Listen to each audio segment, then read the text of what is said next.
Olá, boa noite. Eu sou Lucimere Jardim, diretora do Estação, nutricionista, chefe da equipe de nutrição do Estação da Aprender. Hoje eu estou aqui para mais uma webinar, esse projeto do Estação da Aprender, da Mepober Niterói, que tem levado saberes até vocês, saberes de vários profissionais, de vários especialistas. Afinal de contas, essa é mais uma das responsabilidades e do compromisso da escola, levar o saber até as famílias, até outros profissionais, compartilhar conhecimentos, provocar reflexões. E eu agradeço muito pela companhia de vocês em mais uma quarta-feira. Por falar nisso, já quero deixar o convite para a próxima quarta-feira, dia 23 de junho, quando nós teremos o imenso prazer em receber a Lucília Panicé, que é doutora em Engenharia e Gestão de Conhecimento, mestre em Engenharia de Produção, especialista em Linguística Aplicada ao Ensino de Inglês, psicopedagoga, bacharel em Letras, pós-graduada em Altas Habilidades e Superdotação, CEO da Prática do Conhecimento Consultoria, dedicada à formação de profissionais com palestras nacionais e internacionais. Lucília irá compartilhar conosco um pouco de sua experiência e conhecimento sobre altas habilidades e superdotação, com o tema Meu Filho é Superdotado. Será? Ela trará reflexões sobre as crianças que nos impressionam com a faculdade em aprender, nos ajudando a identificar características e aspectos relevantes na sua superdotação. Será que meu filho é apenas um aluno dedicado e esforçado? Ou ele realmente tem um desempenho acima da média dos alunos por ter altas habilidades? O que fazer quando reconhecemos que uma criança é superdotada? Diminuímos ou aumentamos os estímulos? Qual é o papel da escola com uma criança com altas habilidades? Quais as necessidades cognitivas, sociais e emocionais? Então, eu já deixo o convite para a próxima quarta-feira, dia 23 de junho, aqui às 19 horas, para mais uma webinar. Hoje eu tenho um imenso prazer em apresentar o tema Nutrir e Ação. Como driblar os efeitos da pandemia na alimentação infantil? Eu trago a nossa equipe de nutrição, a equipe de nutrição da Mepober e do Estação da Aprender, para compartilhar essa experiência e esses saberes com vocês e ajudar, através de dicas práticas, a driblar esse efeito da pandemia, as consequências que essa pandemia trouxe para a alimentação infantil. Então, eu convido Thaís Nora, chefe da equipe de nutrição da Mepober, Luciana Creton, nutricionista responsável pela sede do Ensino Fundamental do Estação da Aprender, e Carísia Madeira, a nutricionista responsável pela educação infantil do Estação da Aprender. A Caroline Veloso, infelizmente, por questões de saúde, não poderá participar. Olá, meninas. Olá, boa noite. Olá, boa noite a todos. Nós estamos aqui para compartilhar com as famílias da Mepober, Niterói, com as famílias do Estação da Aprender, o conhecimento que nós adquirimos ao longo de 2020 e 2021 para aprendermos a lidar com os efeitos dessa pandemia, da Covid-19. E a Thaís Nora vai iniciar fazendo um breve resumo sobre os estudos, né, Thaís? 3 estudos que nós temos de registros dos efeitos da pandemia no mundo e aqui no Brasil. Eu vou compartilhar a tela com vocês.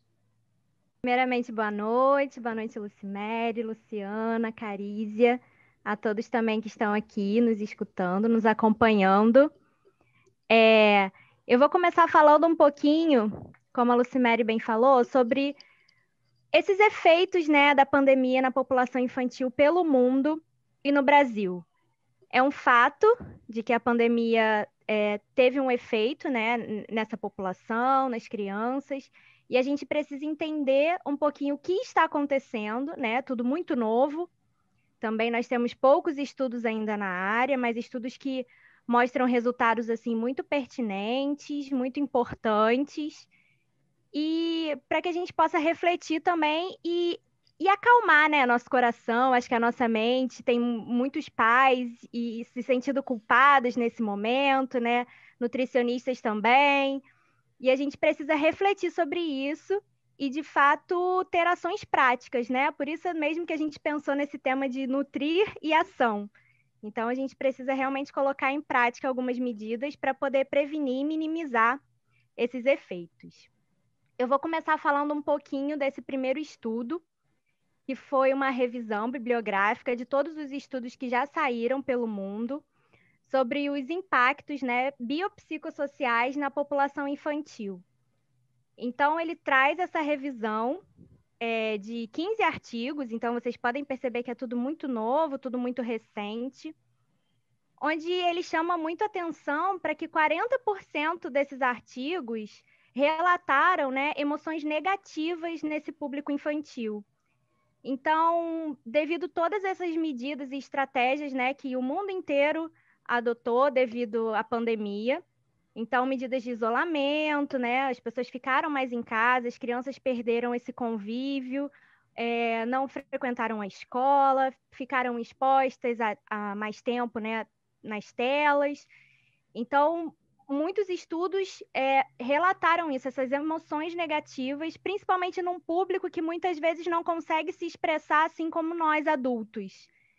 Então, isso gerou, né, ansiedade, depressão, irritabilidade. Tudo isso levou também a uma alteração na alimentação. Então, essa alteração alimentar, ela está associada, né, a todas essas emoções. Então, muitas vezes nós adultos canalizamos até nossas emoções e jogamos na alimentação, né? E isso acontece também com as crianças. Além disso, a inatividade física, então muitas crianças que deixaram de frequentar, né, as aulas de educação física na escola, os clubes que participam, os esportes, isso também associado à alteração na alimentação, se configurou um grande potencial para agravar ainda mais essa obesidade infantil. As crianças aumentaram também, né, o tempo de exposição a telas. Antes a gente tinha essa exposição das crianças, né, mas mais por um lazer, por uma distração. Na pandemia a gente viu como muito também uma necessidade, né, de estudo, de acompanhar as tarefas, de interação também com os amigos distantes, com os familiares. Então esse tempo também de exposição aumentou. E o maior consumo de alimentos ultraprocessados, né? Não só pela praticidade, muitas vezes, né? As tarefas de casa aumentaram, então a correria do dia a dia, apesar de estarmos isolados, essa correria aumentou. E devido à praticidade, muitas famílias optaram, né, por esse consumo de ultraprocessados. E também, devido a essa exposição de tela, né, as crianças também estão mais expostas ao marketing infantil, à publicidade infantil. Então, é naquele jogo que está no celular e aí aparece aquela propagandinha ali de 5 segundos, num vídeo no YouTube, no canal, que aparece alguma propaganda. Então, a gente vai colher os frutos, né, disso depois, mais para frente. Pode passar, por favor.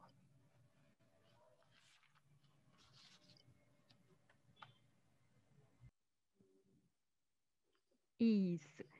Esse outro estudo, ele é um estudo desse ano, né, de 2021, e ele vai falar um pouco sobre o retrato dos hábitos alimentares de crianças e adolescentes no Brasil. Então, ele foi um estudo feito também em formato online, né, com esse novo normal, responsáveis e pais de crianças e os próprios adolescentes responderam alguns questionários, alguns formulários, e foi um estudo que contemplou todas as regiões do Brasil. Então, é um estudo muito interessante. E nesse estudo, eles dividiram a população em dois grupos. Um grupo seriam as pessoas que realmente estariam mais isoladas, as pessoas que tiveram condições de ficar de home office, que não precisaram sair para o trabalho, e a outra população que estava menos isolada. Então, eram pessoas que saíam, que iam aos seus trabalhos, pegavam transporte coletivo. Só que eles, apesar dessa diferença, eles tiveram muito em comum quanto à parte da alimentação, né? Então, esse estudo ele não fala somente da alimentação, ele fala da questão emocional, social também, mas quanto à alimentação, 1/3 dos indivíduos, né, considerando os dois grupos, substituíram grandes refeições por lanches, principalmente os adolescentes. E aí ele não fala muito da qualidade desse lanche, né? Mas em comparação com outros estudos, a gente percebe o quanto também aumentou, volto a falar, a questão do consumo de ultraprocessados. Então, principalmente por adolescentes, né, que acumularam também tarefas, que ficaram em casa, que se sentiam também isolados, ociosos, então acabavam aumentando esse consumo, né? Com a disponibilidade de aplicativos de entrega, né, que aumentou também significativamente durante a pandemia. O consumo de refrigerante também foi muito frequente em ambos os grupos. O tempo excessivo de tela e alta prevalência de inatividade física, então 2 fatores que também contribuem para o agravamento da obesidade. E a falta de exposição regular à luz associada ao aumento de exposição à luz artificial, né, seja de telas, de celular ou mesmo luz dentro de casa, esses 2 fatores associados levaram a uma inadequação do sono. Isso também foi percebido nos 2 grupos.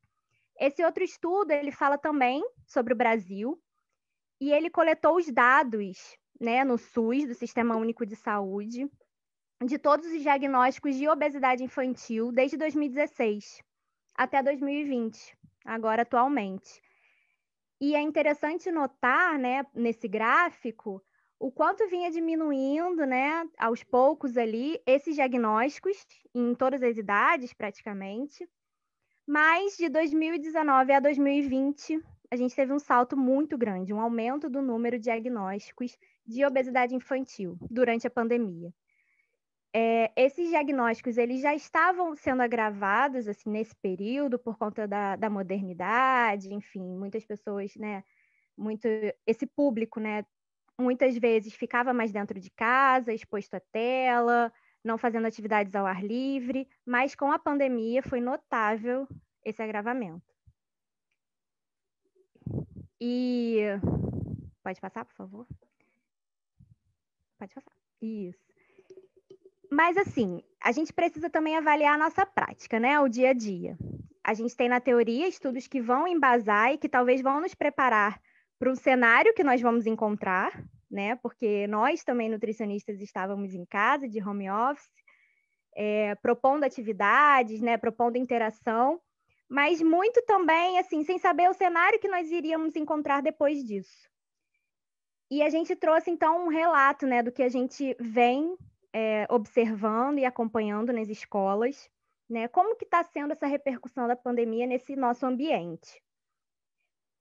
Nós observamos muito o aumento do diagnóstico, né, nutricional quanto à obesidade, ou agravamento de diagnósticos. Então, crianças que tinham um peso adequado ou até mesmo sobrepeso, hoje estão entrando no risco da obesidade e até mesmo na obesidade. Então, isso é observado, né, durante as avaliações nutricionais, o acompanhamento da criança. Observamos também crianças desanimadas, prostradas, né, desacostumadas com essa rotina que a gente tinha na escola, que a gente tem na escola, né, de refeitório, de sentar, das refeições. Crianças que muitas vezes já tinham essa autonomia de comer sozinha, de usar o copo, de manipular os talheres. Então, são crianças que hoje estão precisando mais desse auxílio, mais dessa atenção, mais dessa ajuda. E também a seletividade alimentar. Então, a gente percebe muito a dificuldade de reintrodução de alguns tipos de alimentos, né? De saladas, de vegetais. E isso é observado no nosso dia a dia. Então, a gente está trabalhando hoje em dia, né, para reverter e para prevenir também futuros quadros desses. Então, essas 3 imagens hoje são o nosso foco, assim, principalmente. A questão da avaliação nutricional, do aumento do risco da obesidade, da prostração da criança, de trazê-la mais perto, mais próxima para essa rotina, e da seletividade alimentar, promover cada dia mais, né, essa vontade de experimentar os alimentos. Thaís, a gente sabe que esse aumento de peso vem acontecendo por conta da inatividade, né? As crianças estão fazendo menos atividade física, presas em apartamentos. Muitos prédios tiveram área de lazer fechada, não é? Então, as crianças não podiam ir para a praia, que é um lugar que o niteroense usa muito, Campo de São Bento. Então, a gente entende perfeitamente que esse aumento de peso é fruto dessa inatividade, né? Nós gostaríamos muito que as famílias não se sentissem culpadas, porque mãe e pai tendem a se culpar. Isso aconteceu com todos, com crianças e adultos, porque continuaram no ritmo de alimentação que tinha, mas deixaram de gastar energia. Então, isso acontece por um balanço que não está acontecendo da forma adequada. Você está consumindo a mesma quantidade de energia, mas não está gastando tanto quanto. Então, esse é um quadro perfeitamente irreversível, não é? Então, a não ser aquele caso de uma criança que estivesse comendo mais alimentos ultraprocessados, que também é totalmente compreensível, e que a gente vai ter que trabalhar para diminuir o consumo desse tipo de alimentos, certo? Certo, e assim, é importante a gente lembrar que aqui a gente está falando desse recorte, né, da população infantil, a população que a gente trabalha. Mas se a gente pegar os adultos, o quadro não é muito diferente. Não. Então, esses frutos, assim, né, esses frutos a gente está tentando, como você falou, é super reversível agora, e é alguma coisa que a gente tem que se preocupar também para o futuro, sejam nas crianças ou até mesmo nós adultos. Então, é justamente isso. O momento é esse, né? O momento é Isso, esse. o momento é esse. Esse momento do retorno das aulas presenciais, que a criança está podendo gastar mais energia, está podendo voltar para a sua rotina, e a gente trabalhar em parceria para reverter todo esse diagnóstico que foi feito por todas as 4 sedes das escolas, 2 Maple, Bé, Niterói e os 2 Estação do Aprender, certo? Certo, isso aí. Então, vamos continuar. Agora, Carísia Madeira, por favor. Carísia, responsável pela educação infantil do Estação do Aprender. Agora, as palavras estão com você, Carísia.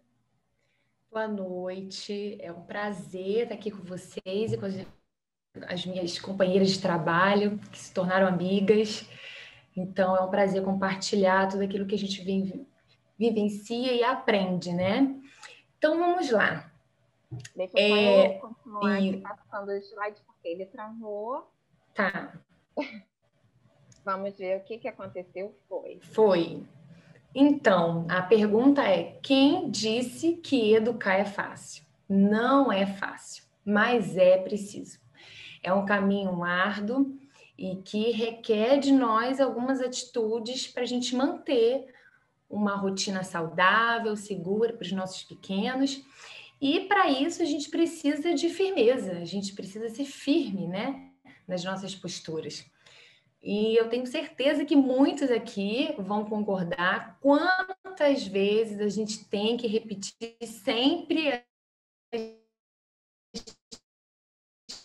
mesmas frases. Vai tomar banho os dentes, enfim. São obrigações que as crianças precisam ter, né? Faz parte e a gente, como pais, enquanto educadores, a gente não abre mão disso. E essa firmeza, ela precisa se transferir também para o momento das refeições. A criança, ela precisa entender que, assim como as atividades do dia a dia, a refeição não é uma opção e é muito importante para a saúde. Mas mesmo esse momento ser uma obrigação, a gente pode fazer desse momento muito prazeroso e cheio de descobertas. Olha só, a alimentação é um mundo muito rico, né, para a gente explorar. E aí veio a pandemia, né, como a gente já falou aqui. E por conta disso, muito da rotina que a gente conquistou com as crianças e até a gente, adulto, a gente teve que alterar por motivos que a gente sabe, mas como as meninas já falaram, a gente não tem que se culpar. Eu tenho certeza que cada família deu o seu melhor, né? Também não é um momento para isso, a gente já viveu dias muito difíceis para a gente carregar mais um peso. Então agora é hora de agir, né? Como a Thaís falou e a Lu, é perfeitamente reversível. Então, vamos lá, mão na massa, né? Mas primeiro, a gente precisa entender os motivos. E para isso, a gente criou uma lista de fatores que a gente entende que pode influenciar esse momento da recusa, né? Por que que a criança recusa? O que a gente tem que fazer para ajudar a criança nesse momento? Então, uma das coisas que a gente discutiu é a interação da criança, comida e da pessoa que alimenta. Pode acentuar essa rejeição. Eu sei que é muito difícil, mas a gente tem que tentar não mostrar irritação, ansiedade nesse momento, porque a criança pode perceber e pode usar isso para chamar atenção, enfim. Pode dificultar ainda mais, então a gente tem que tentar se controlar. A comida pode não estar sendo apropriada para a faixa etária da criança, ou o ambiente não pode estar sendo apropriado.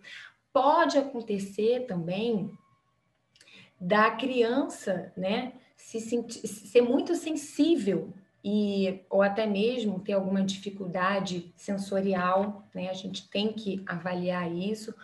E uma coisa que a gente tem que se atentar, que a gente brinca que é coisa de vó, né? A pessoa que alimenta, ela tem que estar muito atenta para essa questão de fome e saciedade.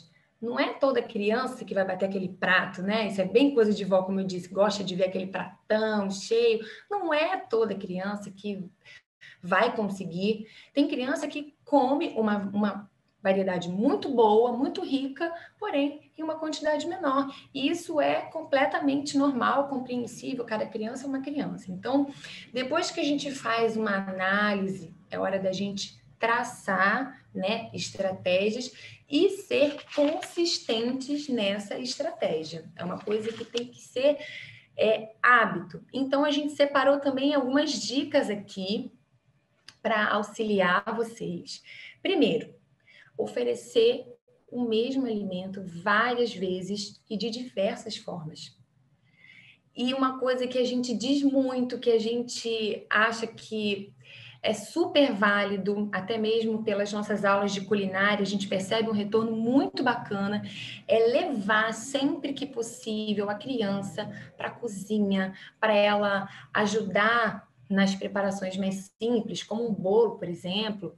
Né? É tão importante a criança se familiarizar com os alimentos in natura. Eles ficam super empolgadíssimos, sabe? Quando eles estão fazendo, eles querem provar, oferece para a família, olha, agora vamos dar para o papai, vamos guardar para levar para a vovó, enfim. Isso ajuda muito. Deixar a criança opinar no cardápio. Se possível, a gente entende esse momento, a gente ainda está na pandemia, mas se possível, levar no hortifruti em algum horário que esteja mais tranquilo, para ela participar desse momento das compras, também ter contato, porque a variedade do hortifruti é gigante.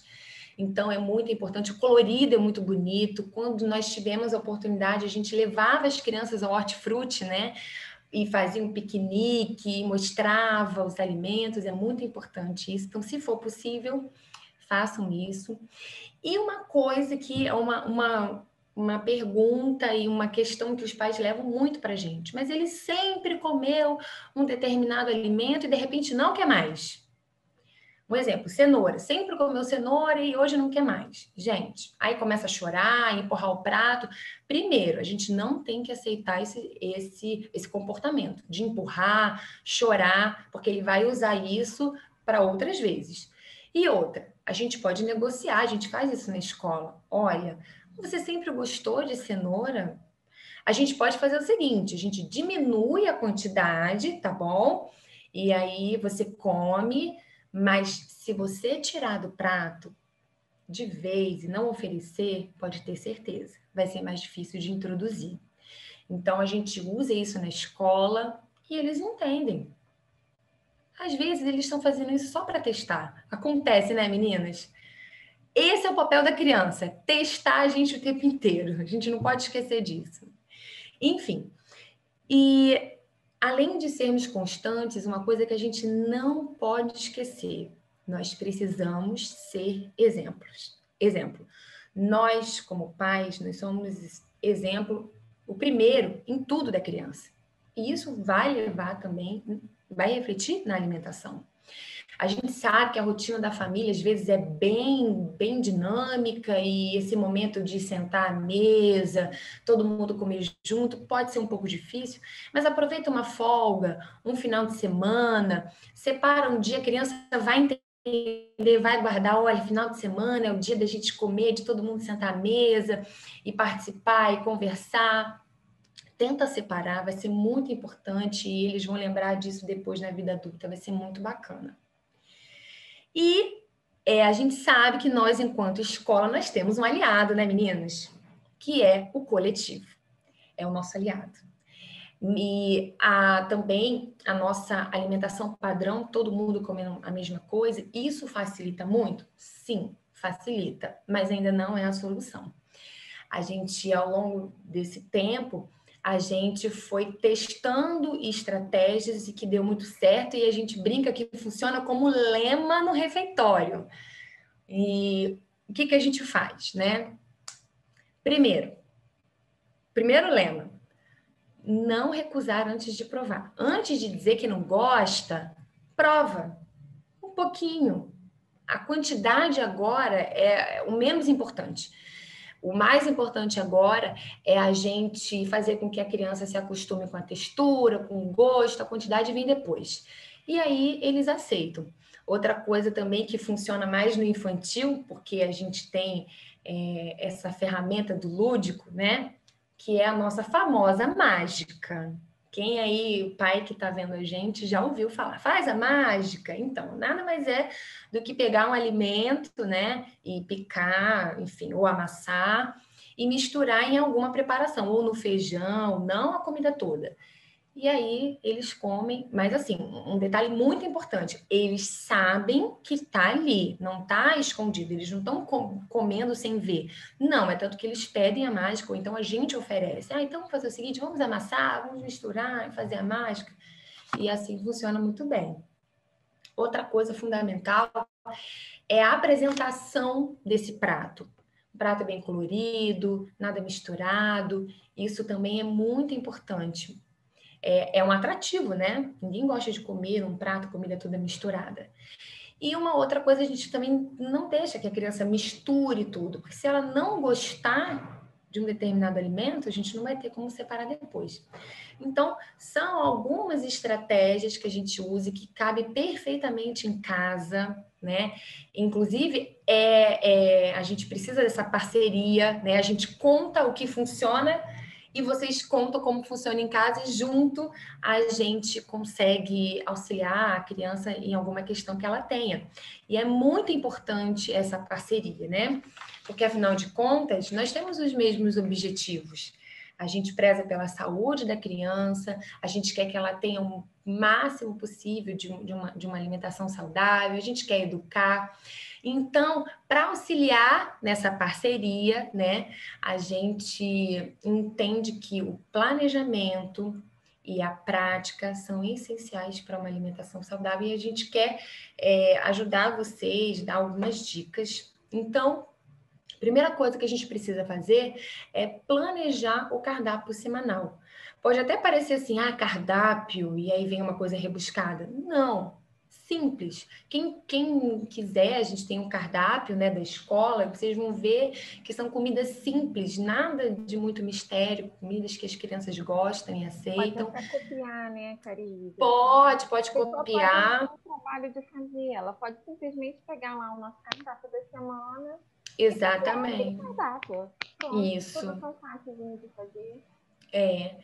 E depois que a gente planeja, né, esse cardápio, a gente faz a lista de compras, que aí a gente garante que não vai interferir, vai fazer alguma preparação e não tem um determinado ingrediente. Então, fazendo a lista de compras, a gente garante sucesso na execução desse cardápio. E como a gente tem falado de praticidade, né? A gente listou aqui alguns equipamentos que vão facilitar e muito. Óbvio que não é preciso ter todos. Eu, por exemplo, tenho 2 daí. E já me facilita muito, né? Que foi até a Lu que falou pra gente. Nossa, gente, mudou a minha vida. O primeiro, que cozinha os legumes a vapor, e você, como ele tem 3 compartimentos, você pode fazer vários legumes de uma vez, sem alterar no sabor do outro, sem misturar. Tem um air fry. A vapor, é uma panela a vapor. Exatamente, a panela de arroz. O tempo, ele cozinha, vai cozinhar ali sozinho, você vai fazendo outras coisas enquanto o legume cozinha. Exatamente. Vapor, sem perder as propriedades e de uma forma muito prática. Isso, e tem o air fry, que também é a mesma coisa, você programa, não corre o risco de deixar nada queimar, né? Sem gordura, sequinho, botar um frango, enfim, né? A panela de arroz e o multiprocessador.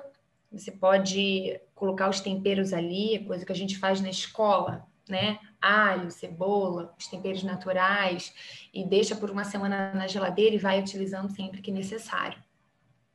Pode passar. Tentando passar, não sei porque que tá travando aqui na hora de passar. Aí, oi, voltei. E aí, para facilitar mais ainda esse dia a dia, né, você pode congelar essas preparações que demandam mais tempo para serem feitas, como feijão, carne, bolo, né? Deixar o tempero pronto na geladeira, como eu disse, né? Na utilização lá do multiprocessador, e usar somente os temperos naturais, aí você usa conforme o seu gosto. Alho, cebola, sal, orégano, manjericão, o que for, você bota ali. E ele tem uma durabilidade de 1 semana na geladeira, numa vasilha tampada, de preferência uma vasilha que não passe a luz, né? Que não seja um vidro translúcido. E aí ele tem uma durabilidade de 1 semana. Você precisa fazer qualquer coisa, o temperinho já está pronto, isso ajuda bastante, né? Muito prático. A escola a gente usa, a gente tem uma demanda maior e a gente faz isso sempre. E aí, para ilustrar mesmo, que eu acho que fica bem mais claro quando a gente mostra as opções, né, meninas? Dá fome nesse horário. Dá fome. Que agora está todo mundo com fome. Nossa, então, tem algumas preparações que são fáceis e aí vai colaborar para as nossas estratégias, né, que foram ditas aqui, de deixar um prato colorido, bonito. Então, fazer um arroz com legumes, cenoura, brócolis, ou só com brócolis, carne moída, para quem come carne, né? É uma opção muito coringa, que você pode usar essa preparação para colocar no macarrão, para colocar num recheio de um bolo de batata. Enfim, você pode colocar os legumes também, né? Para deixar mais nutritivo. O feijão, a gente deu o exemplo do macarrão com molhinho. As crianças adoram macarrão com molhinho de carne. É sucesso. É sucesso tão rápido de fazer. Rápido. As pessoas falam assim, gente, uma alimentação saudável demora muito para ficar pronta. Mas se a gente tem aí, por exemplo, a carne moída, que é super versátil, congelada, e a gente cozinha um macarrãozinho, coloca um brócolis, pronto, você já tem uma comidinha ali que pelo menos é caseira, não tem alimentos industrializados, não é ultraprocessada, não é? É verdade. Fica tudo mais fácil na vida da pessoa quando ela consegue se organizar. É verdade, é verdade. E tá ali, outras opções, né? Macarrãozinho com brócolis. Às vezes a criança não gosta de legumes, gente, mas você coloca no macarrão, vai. No cardápio a gente coloca macarrão colorido. Então esse macarrão pode ter certeza que é bem colorido. E a aceitação é muito melhor. O ovinho, gente, que coisa mais simples, gostosa, um ovinho. E aí você pode colocar um tempero, ou você pode até colocar legume. Eu coloco tomate, a gente brinca, né? O restou, tudo que restou a gente coloca no ovinho, fica super gostoso. Ou um ovo cozido. O Lucimere adora essa opção de quibe de forno. É uma sugestão realmente muito boa, prática. Você pode congelar também em pequenas porções e vai facilitar. Gosto, porque você prepara uma grande quantidade, congela em porçõezinhas, vai tirando a porção, pode comer na hora do lanche, no almoço, no jantar, em qualquer hora.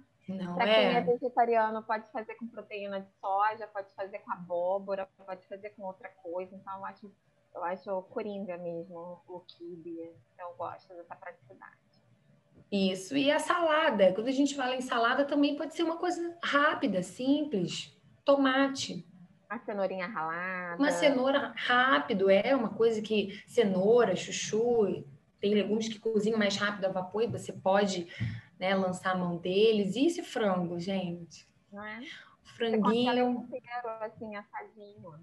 E fica bom, gente. Fica bom. Você descongela, fica bom. Então, é isso. A ideia com essas ilustrações de agora foi mostrar que a alimentação saudável pode ser muito prática e fácil, não é? Que basta ter um planejamento para que a gente tenha uma alimentação saudável em casa, não é isso? Isso, verdade. Agora, Luciana Creton, a nutricionista responsável pelo ensino fundamental da Estação da Aprender, vai falar um pouquinho sobre opções práticas também para as pequenas refeições, não é, Luciana? Isso aí, boa noite a todos. Eu queria agradecer a oportunidade de dividir mais essa experiência com essas minhas amigas, que eu divido tantas coisas no dia a dia, né? A gente faz tanta troca. E dividir com vocês também, como a Lu falou, a alimentação saudável, ela não precisa ser difícil, ela não precisa ser dificultada, né? E aí, apesar de todo mundo tacar um pouco de pedra no alimento industrializado, eu também vou defender, mas vou mostrar como é que pode ser essa escolha saudável, né? E nós temos, continuando com essa praticidade, nós temos as opções de lanche para as crianças no dia a dia, que pode ser um pão de queijo. Esse pão de queijo ele pode ser industrializado? Se for de vez em quando, pode, não tem problema nenhum. Mas também pode ter uma vivência da cozinha, da gente pegar uma receita e fazer para a criança, né? Porque, como as minhas amigas já falaram, a alimentação, ela tem a parte sentimental, ela tem a parte de memória e tem a parte do orgulho, né? Fui eu que fiz, fui eu que preparei esse lanche. E opções muito práticas. Sacolé de fruta. Qual é a criança que não gosta de sacolé de fruta? Lá na escola são opções assim unânimes. Pipoca, milho cozido, o pão com recheio de ovinho mexido, de queijo Minas. Você pode fazer uma pastinha de queijo Minas com orégano e azeite. Você pode colocar um tomate fatiado, fica já com uma cara diferente de um sanduíche mais elaborado. E nem por isso ele é difícil, né? E por que eu falo do alimento industrializado? Esse pãozinho francês que está aparecendo aí, ele não deixa de ser um alimento industrializado, mas não quer dizer que ele seja muito processado ou prejudicial à nossa saúde. A gente tem que saber ponderar isso aí. As escolhas saudáveis, que podem ser preparações caseiras, né, que a gente faz no nosso dia a dia, e que a gente pode utilizar dessa questão do congelamento, que é muito prático de dividir as porções para ir utilizando no dia a dia. E também a gente pode utilizar, a gente precisa, a gente tem a correria do dia a dia, a gente trabalha, a gente não está só se dedicando à família e a gente se dedica a outras coisas, a um monte de coisas durante o dia.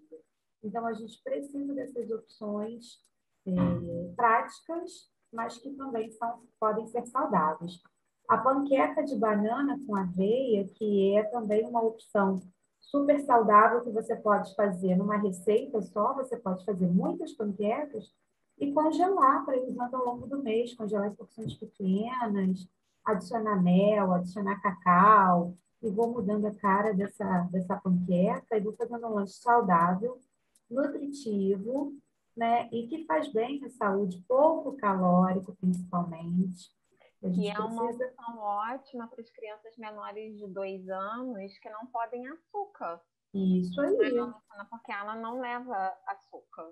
Não, você usa uma banana bem madurinha e amassa essa banana, mistura com aveia, né? Quem gosta, quem pode leite, mistura com leite.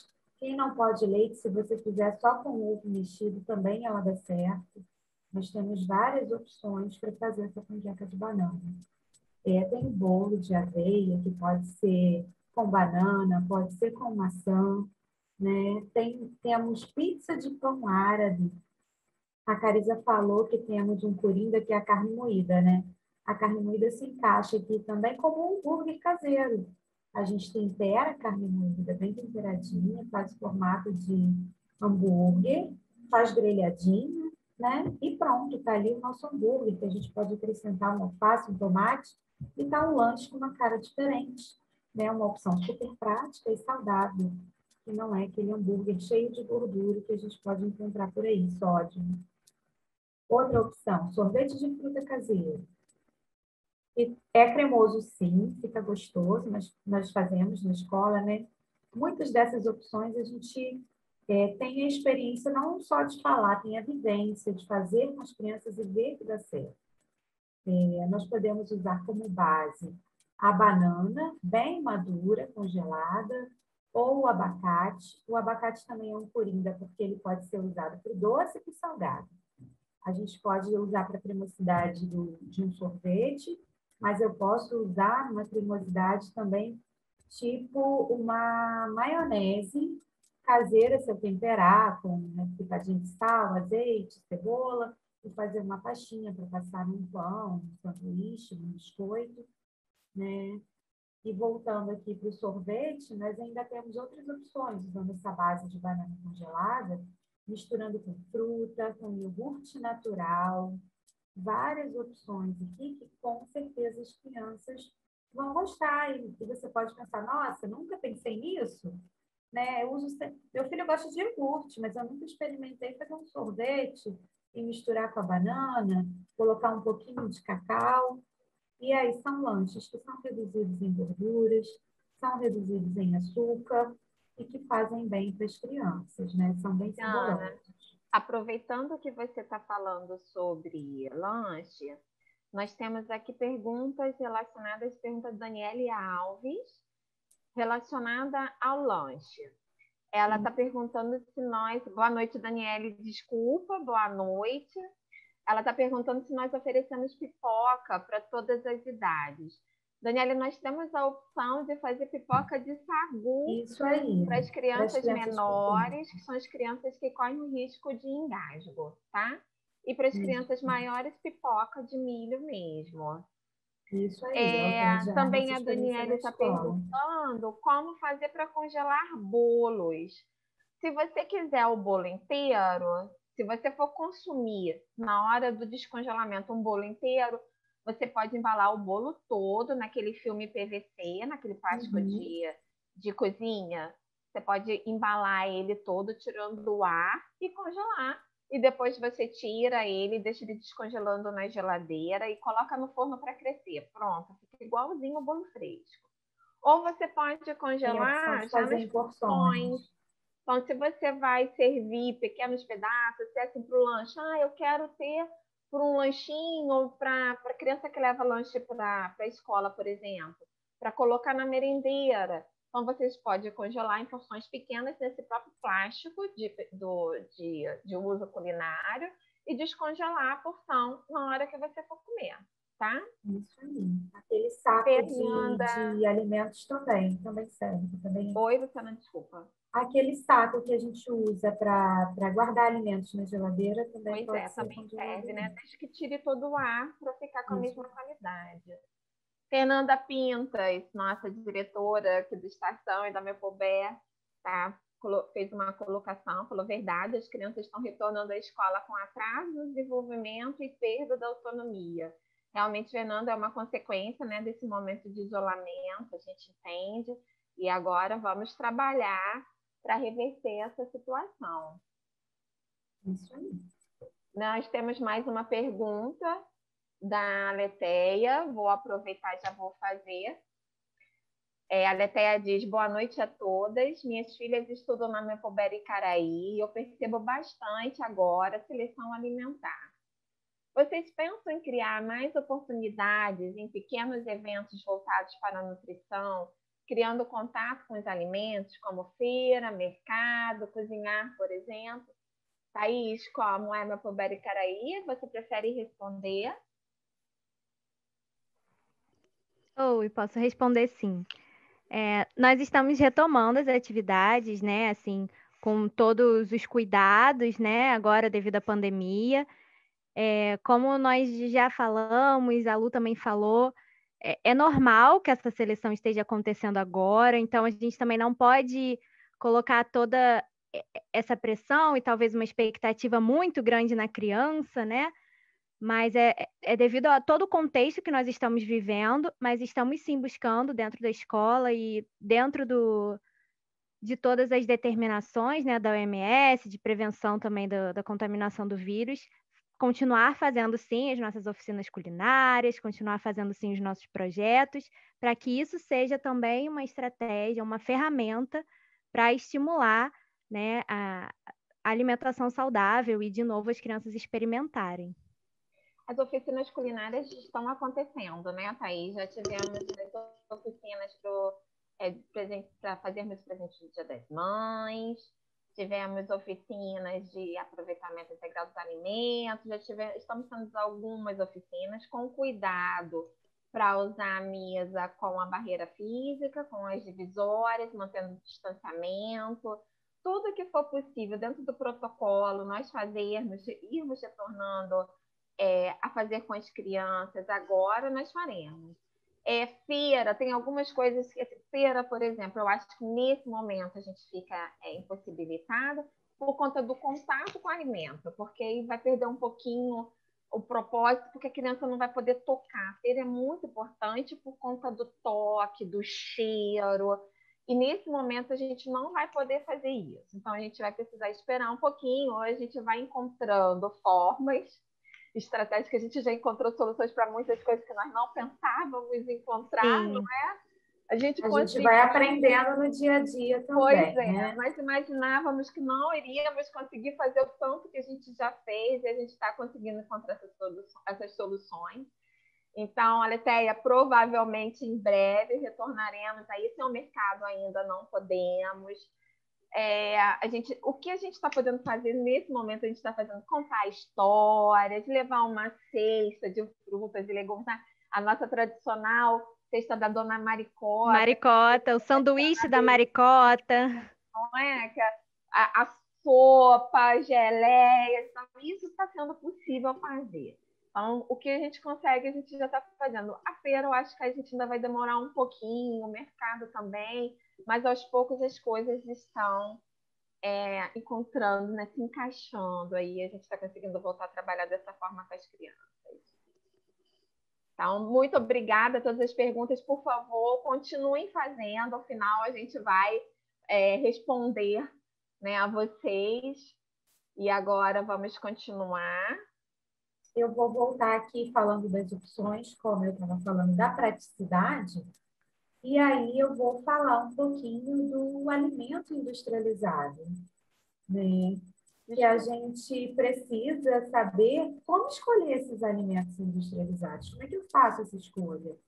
Né? Afinal de contas, o alimento industrializado é visto como uma opção ruim para usar no dia a dia. Mas eu preciso dele. Como assim? Eu preciso de um pão, eu preciso de um biscoito.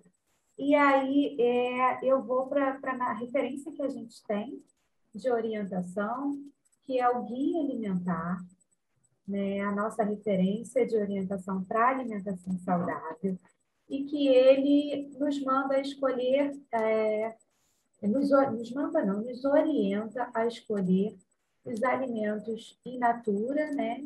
Ou os alimentos pouco processados. E é nesse conceito que a gente vai fazer a avaliação daquele alimento para saber o quanto ele é saudável e se eu posso inseri-lo na minha alimentação do dia a dia.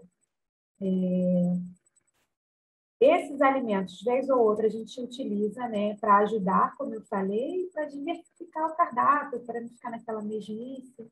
E aí, como eu escolho, a partir do guia, né, pode passar para aquele outro slide, Lu, que nós temos lá a Anvisa, junto com a Universidade de Brasília, criaram uma cartilha que você pode acessar online e que te orienta a como identificar quais são as substâncias que fazem bem, que são nocivas à sua saúde, a partir da avaliação do rótulo, que é a identificação do alimento, né? A principal identificação do alimento industrializado está no rótulo. E a gente, muitas vezes, não tem esse hábito de ler o rótulo. Eu preciso saber da identidade daquele alimento, né? O que eu vou olhar nesse rótulo? O que é importante que eu veja lá? Já que a indústria alimentícia, ela evoluiu bastante, ela tem várias opções para mim, né? Para que eu possa trazer nesse dia a dia, eu tenho biscoitos que são integrais, eu tenho pães que são integrais, e eu posso utilizar desses alimentos no meu dia a dia sem que eles me façam mal, sem que, né, eles sejam tão prejudiciais à minha saúde. O que eu preciso olhar nesse rótulo? O que eu preciso aprender a olhar nessa rotulagem? As informações contidas ali, por exemplo, a lista de ingredientes que consta no alimento, ele vem em ordem decrescente. O que você quer dizer com isso? O primeiro alimento que consta na lista é o que está em maior quantidade naquele alimento. Facilitando ainda mais. Quando eu vou escolher um suco de caixinha, então, para levar para casa. Se naquele suco a descrição de ingredientes está escrito água, açúcar e um suco de uva. E uva. Quer dizer que a maior quantidade que tem naquele suco é água, depois açúcar e, por último, uva. Ou seja, ele tem um gostinho de uva só, mas ele não tem como ingrediente principal a uva. Então, por isso, a gente precisa aprender a avaliar os rótulos. Se eu vou comprar um suco de uva, eu vou preferir aquele que está dizendo que tem 100%, ou 90%, ou 80% de uva. E o restante que seja água ou açúcar. Fugir daquelas opções de néctar, né, de fruta, que eles enganam. Eles falam, você pensa, néctar? Nossa, então ele é cheio de fruta. Não, na verdade, ele é cheio de açúcar, cheio de água, de conservante, e a fruta é um dos ingredientes mínimos que tem ali, né? Então, a gente precisa ter o hábito de avaliar os rótulos e saber quantidade de açúcar, quantidade de gordura, quantidade de sódio, principalmente, conservantes, corantes. Quanto mais ingredientes tiver naquele alimento, mais processado ele é. E a opção da gente é escolher aqueles alimentos industrializados, sim, mas que tenham poucos ingredientes. Por exemplo, um bolo industrializado, ele tem que conter mais ou menos os mesmos ingredientes que se a gente fosse fazer um bolo, né? Farinha, ou para quem não pode farinha, maisena, açúcar, ovo, ingredientes básicos para formar aquele alimento. E não sei lá, conservante INSS, não sei das quantas, que eu nem conheço e nem sei identificar o que é aquilo. Né? A gente fala principalmente daquele bolo Ana Maria. Me desculpem, mas eu não gosto de falar de marcas para não né, crucificar o produto, mas aquele, se você comprar, você pode passar um ano com ele, mesmo que ele passe da validade, ele não estraga aquela coisa. Então, não é uma opção boa para a gente trazer para casa, não. Então, assim, vamos escolher os industrializados, sim, mas vamos escolher os industrializados do bem para facilitar o nosso dia a dia, para variar o cardápio, mas sabendo fazer essa escolha para que a gente não seja prejudicial à nossa saúde, à saúde das nossas crianças, né? Coisas que são importantes avaliar no industrializado. Prazo de validade, a tabela nutricional, instruções de como conservar aquele alimento depois de aberto, são coisas que a gente deve saber identificar nos rótulos. Tem alguns alimentos no próximo slide, né, Luca? Você consegue passar? O Guilherme está passando lá para a gente. Passa mais uma, Guilherme, porque o meu computador realmente parou de compartilhar. Eu pedi a ele para entrar.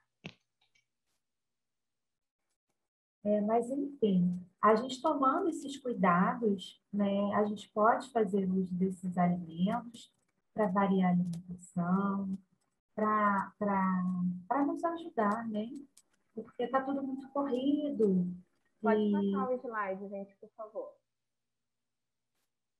E a gente não, por mais que a gente tenha as opções de congelar e tudo mais, né? Como eu falei, os biscoitos integrais, biscoito de polvilho também é uma ótima opção.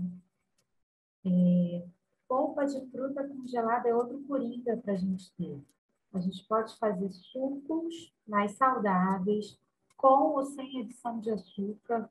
Você pode misturar 2 sabores de fruta e não ter né, por exemplo, um maracujá com manga, e ele fica um pouco mais docinho, e às vezes você nem precisa adicionar açúcar. Deixa mais para as frutas cítricas, que são difíceis de adoçar ou não.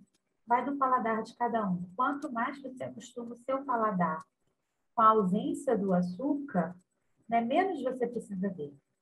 É isso que você precisa acostumar. Polpa de fruta congelada para fazer suco, para fazer o sacolé, para fazer o sorvete de fruta. Os sucos, como eu falei, observar a composição nutricional daquele suco, se ele é integral, principalmente, costumam ser os mais saudáveis. Né? Aparece na composição, observe primeiramente a composição do suco. Se o suco é de maçã, o primeiro ingrediente do suco deve ser a maçã. Mesmo porque o suco de maçã às vezes é misturado com alguma coisa, ou às vezes o suco de uva é misturado com maçã para adoçar um pouquinho, né? Eles usam a maçã para adoçar. E isso não vejo problema nenhum ali. O suco, muitas vezes, como esse suco ele dura tanto tempo, está dizendo que não tem conservante, mas ele é pasteurizado. É uma forma de conservação do alimento sem agredi-lo tanto, sem colocar aditivos. Isso é uma forma saudável também de manter esse alimento.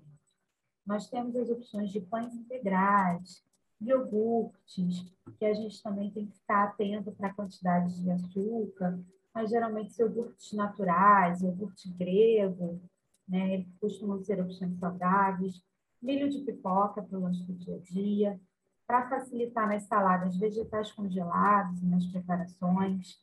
No hortifruti e em outros mercados a gente encontra saladas prontas, né?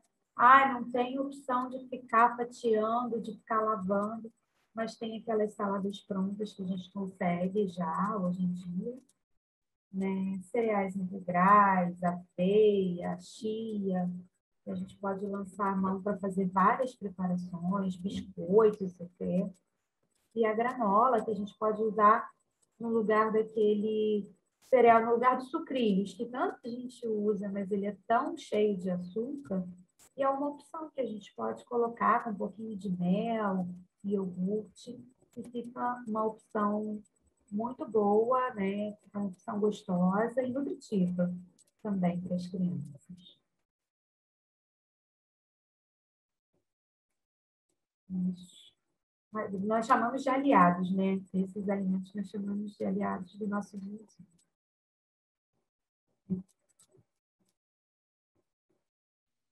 Guilherme, pode passar aí, por favor. Pode passar, por favor. Agora eu vou chamar minha amiga Thaís para falar um pouquinho de mais aliados que a gente tem no nosso dia a dia, né? Que as crianças gostam muito. Assim como a Carísia falou, né? É muito importante essa parte também da criatividade, do lúdico, para a gente poder falar sobre alimentação, né? E temos outros aliados que não são só alimentos, mas também filmes, documentários, desenhos, enfim, aproveitar esses momentos agora, né, de isolamento, momentos em casa, de família, para poder trabalhar também a alimentação dessa forma, de uma forma lúdica, que tanto atende, né, ao imaginário da criança, enfim. Documentários também e outros filmes que também vão despertar esse senso crítico, né, nas crianças mais velhas, nos adolescentes. E aí nós trouxemos algumas opções, né, para vocês. O primeiro é o Wall-E. Ele é um desenho da Disney, Pixar, um filme, né, que vai falar um pouco sobre... Ele aborda um pouco sobre meio ambiente, sobre globalização, desenvolvimento, lixo.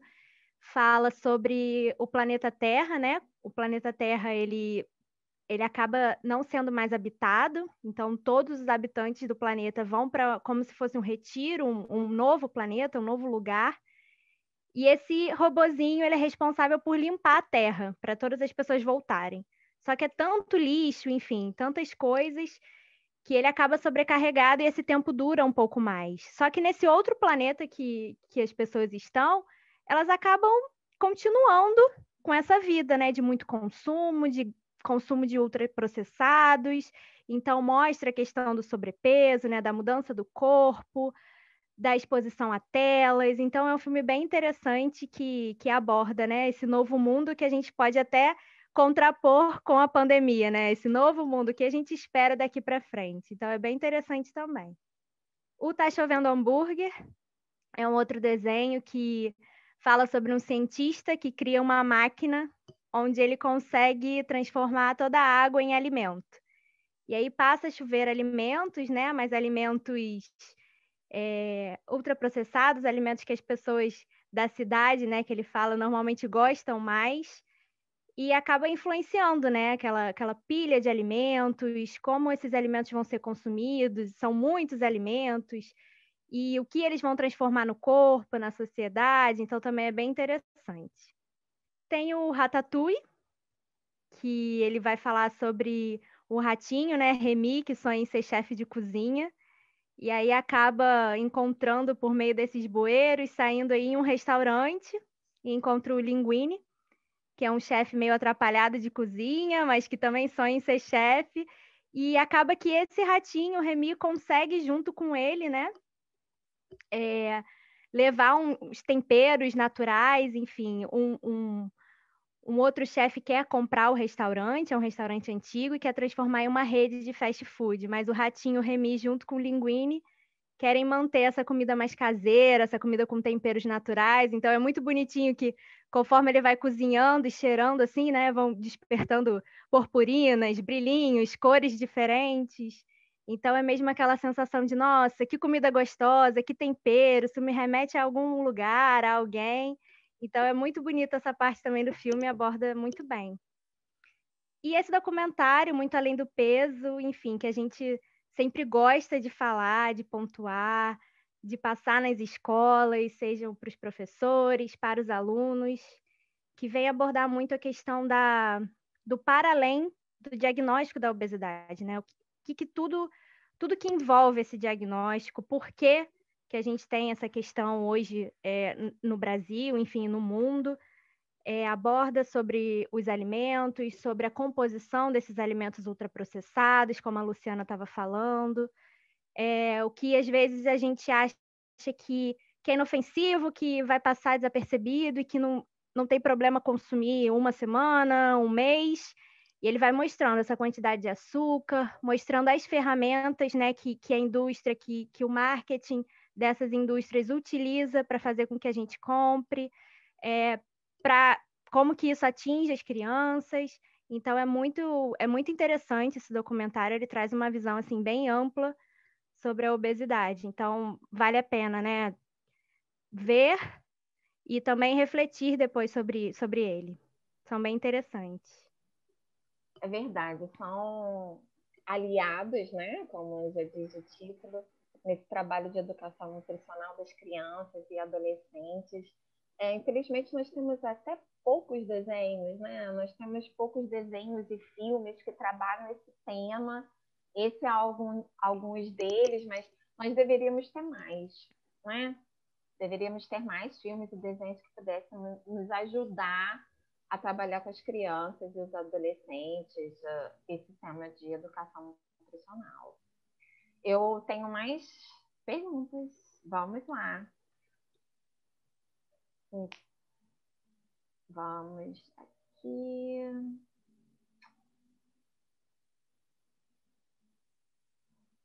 Vamos lá. Pergunta sobre o hambúrguer que você falou, Luciana.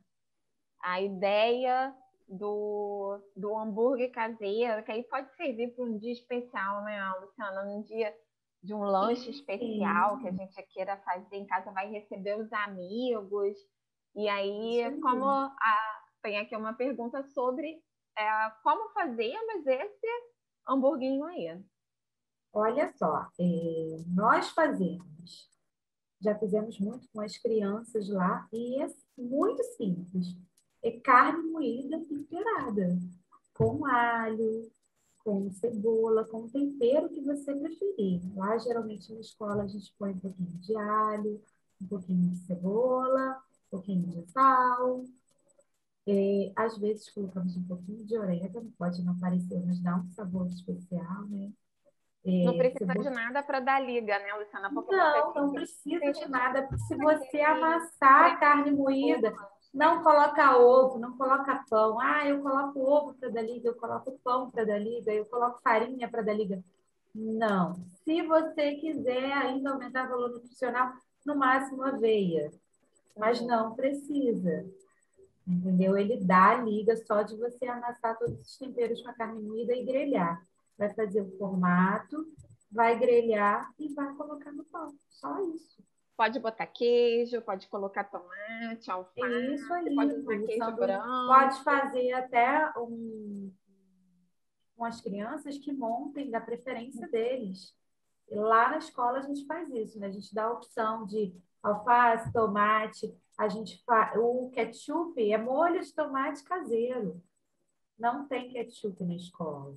E eles adoram. Ah, o que tem para colocar de molhinho? Tem molho de tomate, né? Nós fazemos várias opções para que eles possam, opções saudáveis, que eles montem do jeito que eles gostam. E esse hamburguinho ainda pode ficar congelado. Sim. Você pode congelar em porções. Né? A gente ainda não conseguiu inseri-lo na data da escola, por conta de manipulação dos cuidados e tudo mais, que a gente está voltando aos pouquinhos, né?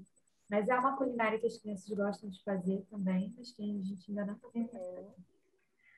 Meninas, então, a nossa ideia, né, o nosso propósito era provocar reflexões sobre os efeitos da pandemia na alimentação infantil e mostrar que driblar esses efeitos ruins não é tão difícil, que precisamos de paciência na hora de educar, de persistência, em dizer que, olha, comer faz parte das obrigações de criança, sim. Né? Então, a gente tem que escovar dente, a gente tem que tomar banho, a gente tem que dormir, a gente tem que comer. Então, não tem jeito, não tem como não comer. Você tem que comer, faz parte, né? Não é uma escolha. E que a gente tem que ter paciência, que a gente tem que ter persistência, que pode ser prático, que basta a gente se planejar, que a alimentação saudável precisa de planejamento para saber o que vai comer, planejamento para compra, planejamento para execução. Se a gente tem bons equipamentos na cozinha, a gente perde pouquíssimo tempo dentro da cozinha. Né? Não é que a gente não gosta, eu adoro estar na cozinha, mas para o dia a dia a gente precisa de praticidade. Então, existem boas escolhas de equipamentos que têm um custo baixo, que a gente pode ter na cozinha para ajudar, para nos ajudar nesse dia a dia, não é? E que nós temos filmes, desenhos, temos estratégias para nos ajudar nesse processo de educação nutricional. Não é isso? Então, é uma parceria, esse trabalho de educação nutricional para reverter essa situação da pandemia ou para qualquer outra. É um trabalho que necessita de uma parceria, escola, família. Então, todo o nosso trabalho, tanto o Mepober Niterói como a Estação do Aprender, é feito com parceria. Nós vivemos disso, né? Então, estamos aqui. Essa é a ideia da webinar, é levar o conhecimento, provocar reflexão. Nós viemos aqui essa noite para isso. E agradecemos muito a equipe de nutrição e agradecemos muito a presença de todas as famílias que estiveram aqui conosco mais uma quarta-feira. Não esqueçam, quarta-feira que vem tem mais webinar. Contamos com a presença de todos. Muito obrigada, meninas, pela disponibilidade de vocês. Obrigada, Estação. Obrigada ao Mepober Niterói. Beijos para todos. Beijos, até a próxima. Boa noite. Beijo. Obrigada, gente. Tchau.